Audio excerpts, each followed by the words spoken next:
கனம் செய்யும்படியாக இந்த நாங்கள் ஒருமித்து நாங்கள் கடந்து வந்திருக்கிறோம். தேவன் எதற்காக இந்த உலகத்திற்கு வந்தார் என்பதை நீங்கள் நன்றாக புரிந்து கொள்ள வேண்டும். காரணம், தேவன் ஒருவரே பரிசுத்தர், பரிசுத்தர், பரிசுத்தர். பரிசுத்தம் இல்லாமல் ஒருவனுக்கும் தேவனை தரிசிக்க முடியாது என்பதுதான் ஒரு முக்கியமான உண்மை. அதை நீங்கள் நன்றாக அறிந்து கொள்ள வேண்டும்.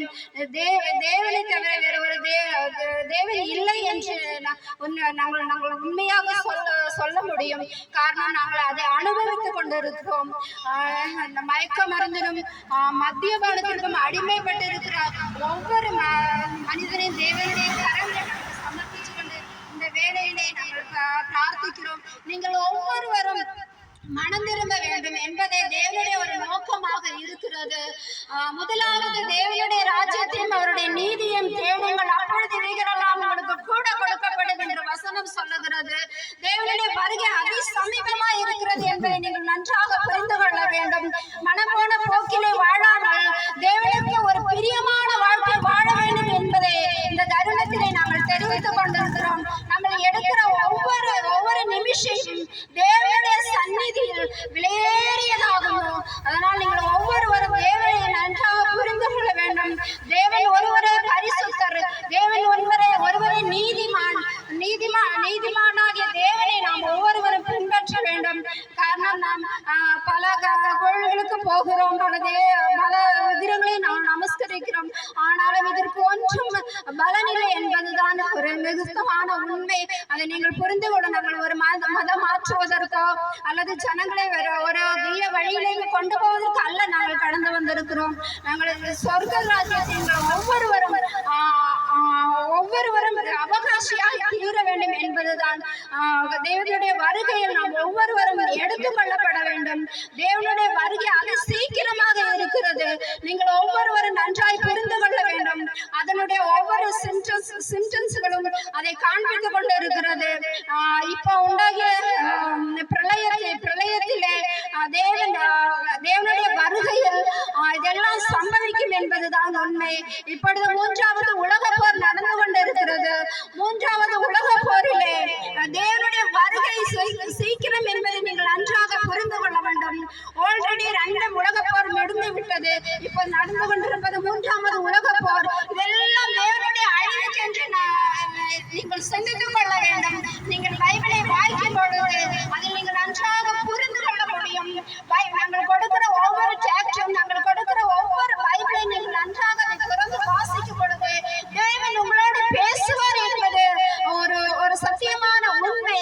நாங்கள் ஒரு நாங்கள் வீண் நேரம் செலவழிக்கவோ அல்லது நாங்கள் வெறுதே நாங்கள் கடந்து வரவில்லை.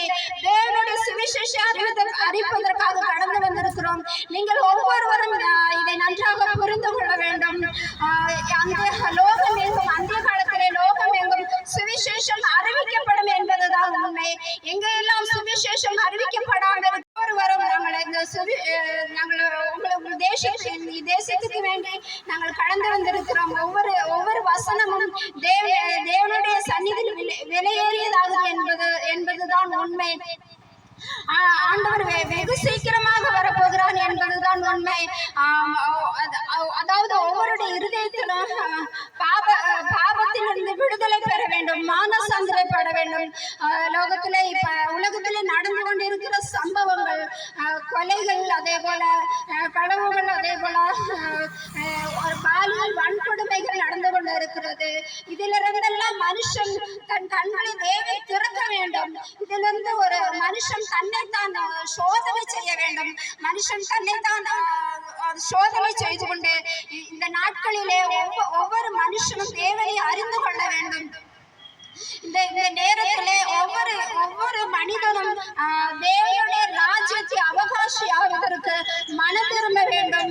தேவன் ஒவ்வொருவரும் மனம் திரும்ப வேண்டும் என்பதே தேவனுடைய விருப்பமாக இருக்கிறது.